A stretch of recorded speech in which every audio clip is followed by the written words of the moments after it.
为着要提升公务机关的客机服务能力，新竹县政府有伫咧县府内办理客机认证考试。有代议团体是呼吁县府就应该爱重视语言平权。县府是表示，未来无排除会来加办台语，也讲关注闽语的认证考试。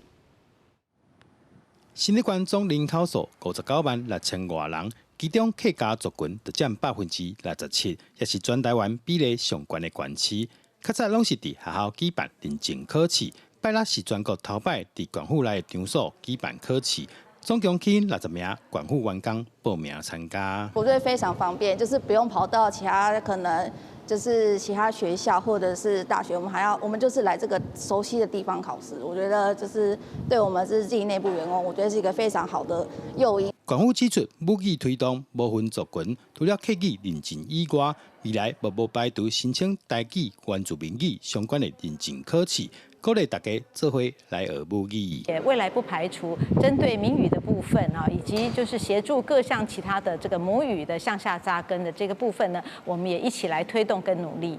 自去年文化部有进行推培育台语家庭的计划。希望这个部分，咱新竹县政府嘛会使来做伙参与。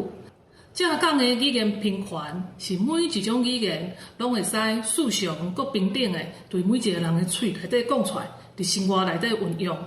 真欢喜看到新竹县政府办客语认证，鼓励更加侪人使用母语。有人用看会到对土地感情特别流失。希望台语、原住民语，无论倒一款母语，拢会使得到制度上同款的支持。县府除了补助员工报名费以外，通过认证的人，还有礼券通领当作奖励。县府讲，续来计举办2场的认证，希望透过各项的奖励措施，鼓励大家来学母语，摕母语认证，也提升员工用母语服务民众的能力。记者杜君和新竹报道。